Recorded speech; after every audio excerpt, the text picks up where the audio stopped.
ماشاءاللہ لا حول ولا قوت الا باللہ العلی العظیم. اعوذ باللہ من الشیطان اللعین الرجیم. بسم اللہ الرحمن الرحیم. الحمدللہ الذی جعلنا من المسلمین بولایۃ امیر المؤمنین وأئمة المعصومین علیہم الصلاۃ والسلام. الحمدللہ رب العالمین. الصلاۃ والسلام علی اشرف الانبیاء والمرسلین وسیدنا ونبینا وشفیع ذنوبنا ومولانا ابی القاسم محمد وأهل بيت الطيبين الطاهرين المعصومين المظلومين المنتجبين المنتخبين الذين أذهب الله عنهم الرجس وطهرهم تطهيرا.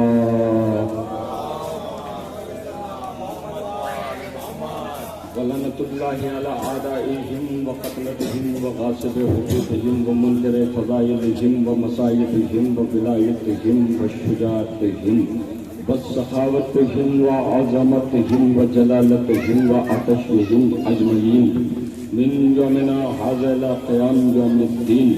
أما بعد فقد قال رسول الله صلى الله عليه وسلم بسم الله الرحمن الرحيم. زينوا مجالسكم بذكر علي ابن أبي طالب.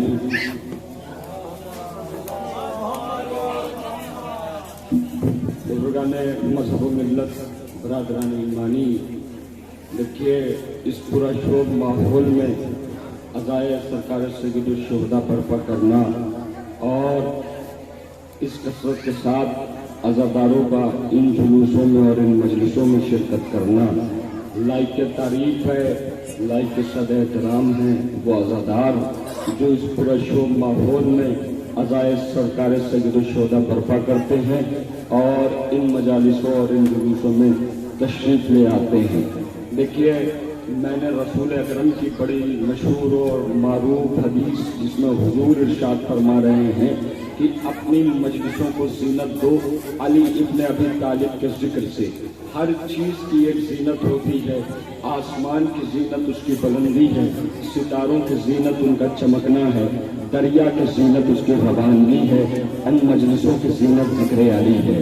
بھائی چاند ہو، ستارے ہوں، ستاروں میں چمک نہ ہو تو ستارے تو ہوں گے مگر ستاروں کی زینت نہ ہوگی.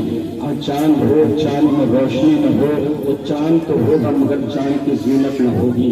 دریا ہو، دریا میں روانگی نہ ہو تو دریا تو ہوگا مگر دریا کی زینت نہ ہوگی. آسمان ہو، آسمان میں بلندی نہ ہو، آسمان تو ہوگا مگر آسمان کی زینت نہ ہوگی. وہ اسی طریقے سے کہ مجلسیں ہوں اور مجلسوں میں ذکر علی نہ ہو تو مجلسوں تو ہوگی مگر مجلسوں کی زینت نہیں ہوگی. دیکھیں عزیزان گرامی، ہمارے یہاں یہ اعلان کیا جاتا ہے بار بار کہ مجلسوں میں تشریف لے آئیے اور جو ہے مولانا آ چکے ہیں مجلسوں میں تشریف لے آئیے. دیکھیے ہمارے یہاں قطعاً یہ اعلان کی گنجائش نہیں ہے کیونکہ جب ہمارا عقیدہ ہے کہ فرش پہ شہزادی آتی ہیں تو ہمیں سارے کام کو چھوڑ کر کے، ساری رشتہ داری کو چھوڑ کر کے اس فرش پہ آنا چاہیے کیونکہ سارے رشتے مثنوی ہیں، رشتہ حقیقی حسین سے بھی ہے. تو لہٰذا ہمیں اس فرش پہ آنا چاہیے. اور مؤذن ولایت نے کیا بڑا شعر کہا کہ سارے آسمانوں کو بچھا دے میرے گھر یا رب. فرش اعلیٰ کی قیمت کیا ہے، اس کا بیکار کیا ہے، اس کی عظمت کیا ہے، اس کی رفت کیا ہے، اس کی بلندی کیا ہے. مسئلہ سنیے، وہ کہتے ہیں کہ سارے آسمانوں کو بچھا دے میرے گھر یا رب، شہر معراج کی بیٹی کو بلا رکھا ہے، شہر معراج کی بیٹی کو بلا رکھا ہے. دیکھیے یہ مجلسیں ہیں کیا؟ دیکھیے ذکر زینت ہے، مجلسوں کی زینت ہے ذکر علی. یہ ہے کیا زینت؟ مجلسوں کی زینت ہے کیا؟ دیکھیے علی کون ہے؟ علی سخاوت کی زینت، علی عبادت کی زینت، علی طہارت کی زینت، علی جلالت کی زینت، علی عظمت کی زینت، علی ولایت کی زینت، علی توحید کی زینت، علی نبوت کی زینت، علی ایمان کی زینت، علی ایقان کی زینت، علی سلطان کی زینت، علی سلمان کی زینت، علی ایمان کی زینت، علی مسلمان کی زینت. یعنی کہ ساری زینت علی ہے. یہاں تلک کی کائنات کی زینت علی. یہ کون علی ہے جو کائنات کی زینت بنا ہوا ہے، اسی علی کو دیکھ کر کے ایک مرتبہ رسول اکرم نے ارشاد فرمایا یا علی انت زین الرحمان، اے علی تم رحمان کی زینت ہو۔ اب اگر آپ سے بیدار ہیں تو جملہ آپ کی خدمت میں نظر کروں، اے علی آپ رحمان کی زینت ہو۔ علی کی ایک بیٹی ہے جس کا نام ہے زینب، زین و اب کے مرکب کو زینب کہتے ہیں، زین کہتے ہیں زینت کو، اب کہتے ہیں باپ کو، یعنی اپنے باپ کی زینت۔ اب جملہ بیدار ہو کے سن لیجئے گا کہ علی رحمان کی زینت، علی کی بیٹی زینب، یعنی میں جملے کو سمیٹ کے یوں کہوں جو رحمان کی زینت بن جائے اسے علی کہتے ہیں، جو علی کی زینت بن جائے اسے زینب کہتے ہیں، اسے زینب کہتے ہیں۔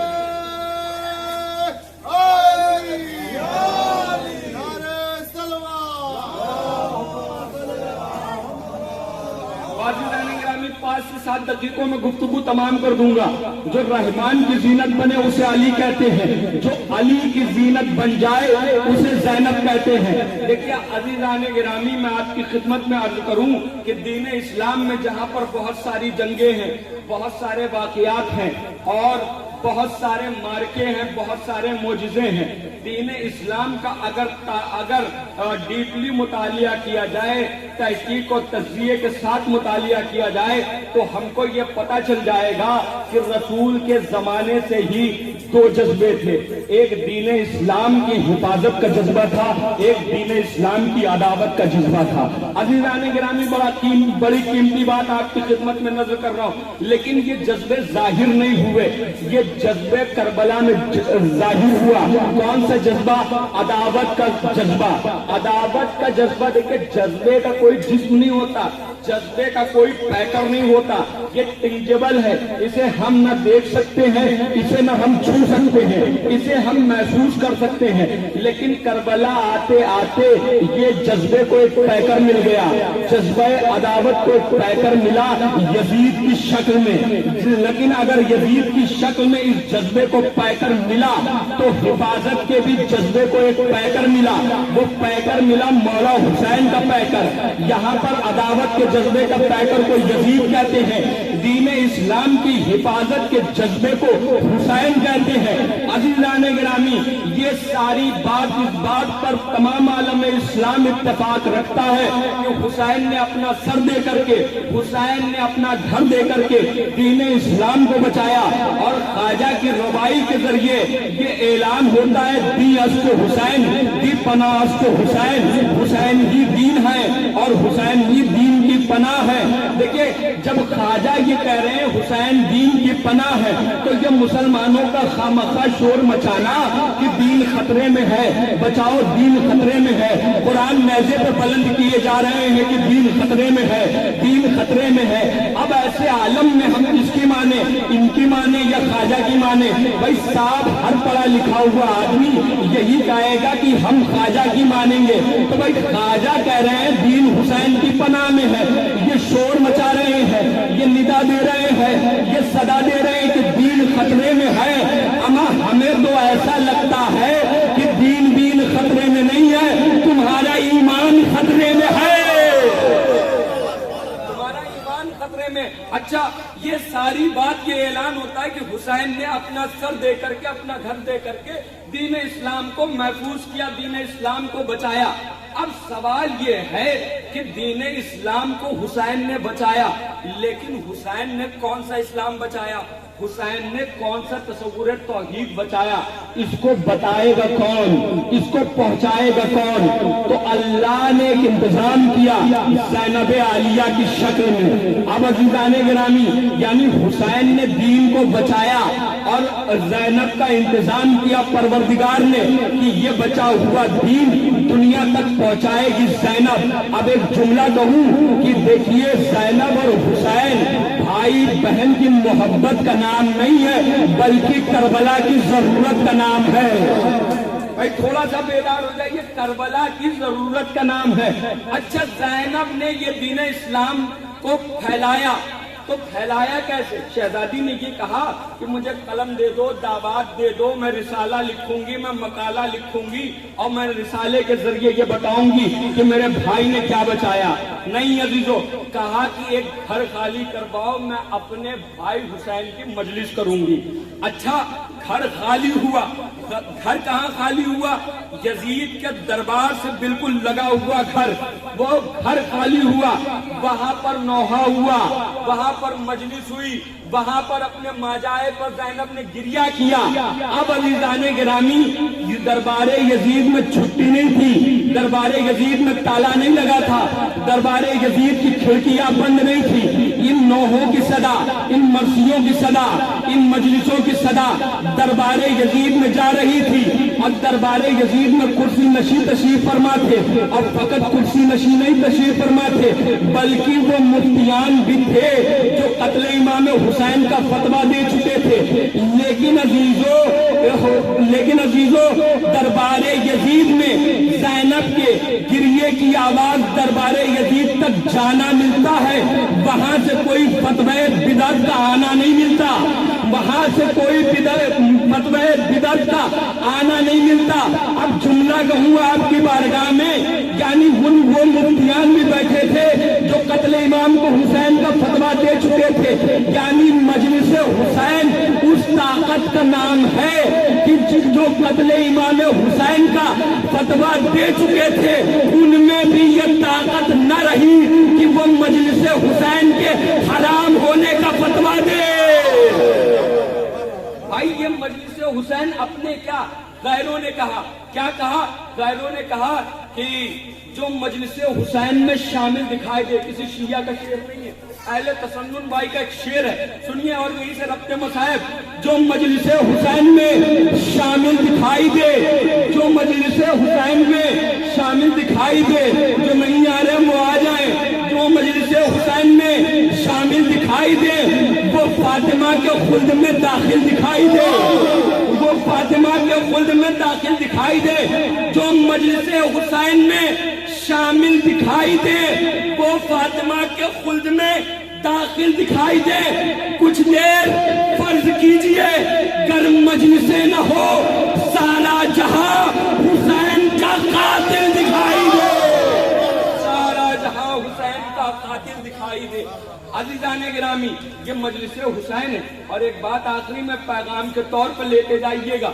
دیکھیے یہ مجلس حسین ہے، وہ مفتیان بیٹھے تھے جنہوں نے قتل امام حسین کا فتویٰ دیا، ان میں بھی یہ طاقت نہ رہی کہ وہ مجلس حسین کے حرام ہونے کا فتویٰ دے۔ اچھا، حضور کی شہادت کب ہوئی؟ سن 11 ہجری میں، اور واقعہ کربلا سن 61 ہجری میں، یعنی 50 سال کی ڈیوریشن تھی۔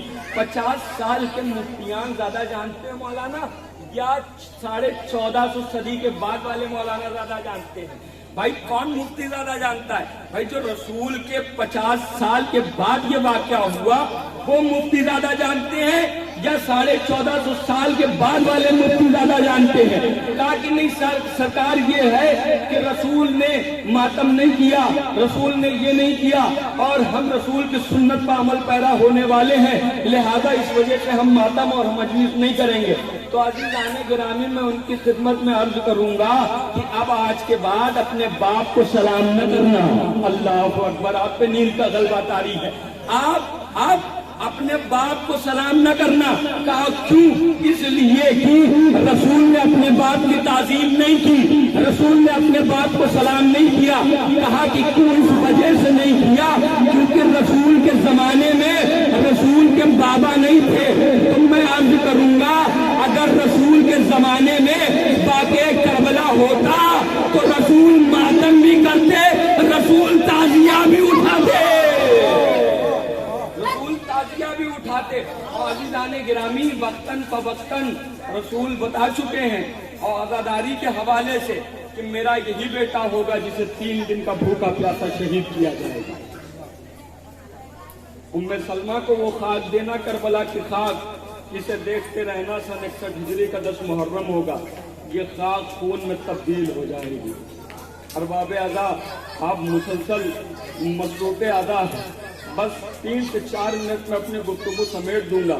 دیکھیں حسین کی ایک بیٹی ہے جس کا نام ہے سکینہ، اور حسین پیار سے اس بچی کو کہتے تھے بردہ قلبی، یعنی میرے دل کی ٹھنڈک۔ ارباب ادا مصائب پڑھنے کا نام نہیں، تصور کا نام ہے۔ بردہ قلبی یعنی میرے دل کی ٹھنڈک۔ میں آپ کی خدمت میں عرض کروں گا، یہی سکینہ جب 2 برس کی تھی تو مولا حسین بیت الشرف سے اس بچی کو لے کے نکلے۔ دیکھتے ہیں کہ محلے بنی ہاشم میں بالیاں فروخت ہیں، جو بالیاں بیچ رہا ہے۔ ایک مرتبہ مولا حسین نے بالیاں فروخت کو بلایا، کہنے لگے یہ بتا کیا تیرے پاس 2 بالیاں ہیں؟ کہا کہ ہاں یا ابن رسول اللہ۔ ایک مرتبہ حسین نے اس سے بالیاں لی، قیمت اسے دے دی، اپنے ہاتھوں سے اپنی بچی کے کانوں میں بالیاں پہنائی۔ آپ نے سن لیا، اپنے ہاتھوں سے اپنی بچی کے کانوں میں بالیاں پہنائی۔ میں دست ادب جوڑ کر کے کہوں گا آقا حسین یہ مدینہ ہے، مدینہ وہ کربلا ہے کہ یہاں بالیاں پہنائی جا رہی ہیں، وہاں بالیاں اتاری نہیں جائیں گی بلکہ بالیاں کھینچ لی جائیں گی۔ ہار باب ازا آوازیں گریا بلند ہے، دیکھیے آوازوں کو دبا کے نہ رویا کیجیے، اس وجہ سے کیونکہ 2 معصوم کے جملے ہیں۔ ایک مولا حسین کا جملہ کہ مجھے ظالموں نے رلا رلا کے مارا، ایک مولا سید سجاد کا جملہ کہ جب میں اپنے بابا پہ رونا چاہتا تھا تو ظالم کبھی مرے لگاتے تھے، کبھی تازیانے لگاتے تھے۔ لہذا آوازوں کو دبا کے نہ رویا کیجیے، آپ نہیں روئیں گے تو پھر کون روئے گا؟ آپ تو تمنائے زہرا ہے، آپ تو دعائے زہرا ہے۔ ہاں ارباب ادا ابھی حسین نے بالیاں پہنائی، اتنے میں بالیاں فروخت آگے بڑھا۔ ایک مرتبہ مولا حسین نے اسے پھر بلایا، وہ بالیاں فروخت واپس آیا۔ مولا نے کہا کہ تیرے پاس 2 بالیاں اور ہیں؟ کہا کہ ہاں حضرت میرے پاس 2 بالیاں ہیں۔ کہا کہ وہ بھی میرے ہاتھ فروخت کر دے۔ امام حسین نے وہ 2 بالیاں بھی لی، قیمت اسے دے دی، وہ چلنے لگا۔ ایک مرتبہ مولا حسین نے دیکھے 2 بالیاں لے چکے ہیں، بچی کے کانوں میں پہنا چکے ہیں۔ یہ 2 بالیوں کا سکینہ کے چہرے کا صدقہ اتارا اور بالیاں فروخت کو یہ کہتے ہوئے واپس کر دیا کہ دیکھ اسے اپنی میری امانت سمجھ کے اسے کلیجے سے لگانا، اسے بیچنا نہیں۔ تجھے جب بھی کوئی یتیم مل جائے تو میری سکینہ کے نام پر ان کے کانوں میں یہ بالیاں پہنا دینا۔ میں عرض کروں گا مولا حسین، ارے کائنات کی یتیموں کا خیال رکھنے والے، ارے یہی آپ کی یتیمہ ہوگی شام غریبہ۔ ارے سکینہ کے تماچے، سکینہ کے کانوں سے بالیاں چھین جائیں گی۔ اجرکم اللہ، اجرکم الحسین۔ بس 1 سے 1.5 منٹ میں مجلس تمام ہو جائے گی، تقریر تمام ہو جائے گی۔ ارباب ازا دیکھیے ہر گھر میں بچے ہوتے ہیں نا، عورتوں میری ماں بہنیں بھی تشریف فرما ہے، عورتوں کی ایک پرسنل نفسیات ہوتے ہیں۔ ان کے بچے، ان کے سامنے اگر ان کے بچے کو کوئی بھی چچا ہو، ماموں ہو، کوئی بھی کتنا بھی قریبی رشتہ دار ہو اگر مار دیتا ہے نا تو ماں تڑپ کے کہتی ہے، سب سے پہلے تو یہ کہتی ہے کہ تم شرارت کر رہے تھے، اچھا ہوا مار کھائے۔ لیکن جب اسے تنہائی میں وہ بچہ ملتا ہے تو اپنے کلیجے سے لگا کے کہتی ہے کہ بیٹا یہ غصے کے بڑے تیز ہیں، ان کے سامنے شرارت نہ کرنا، یہ تیرے رخ کو تماچا مارتے ہیں اور زخم میرے دل پہ ہوتا ہے۔ ہر ماں کی یہ کیفیت ہے ارباب ازا، ہر ماں کی یہ کیفیت ہے کہ اس کے بچے کے سامنے اگر کوئی مار دے، اس کے بچے کے سامنے اگر اسے کوئی مار دے تو وہ تڑپ کے رہ جاتی ہے۔ اور کوئی بھی کتنا بھی قریبی رشتہ ہو، اس شخص کے لیے اس ماں کے دل میں اندر سے میل پیدا ہو جاتی ہے۔ ارباب ازا میں آپ کی خدمت میں عرض کروں، جب اسی رشتہ دار کو واپس آنا ہوتا ہے تو ماں اپنے بچے کو کلیجے سے لگا کے کہتی ہے دیکھ بیٹا وہ غصے کے بڑے تیز ہیں، ان کے سامنے شرارت نہ کرنا، اگر وہ تجھے تماچا ماریں گے تو میرے دل میں ایک زخم پیدا ہوگا۔ یہ بات سچ ہے نا ادارو، یہ بات حق ہے نا۔ میں تمام کائنات کی ماؤں کے محبت اور جذبات اور احساسات اولاد کے لیے قربان کروں۔ سکینہ کی ماں رباب کے قدموں پر، ارے کربلا سے لے کے شام تک جس ظالم کا دل چاہتا تھا رباب کے سامنے سکینہ کو تماچے لگاتا تھا، رباب طرف کے فرات کو رک کر کے کہتی تھی ابا تیری سکینہ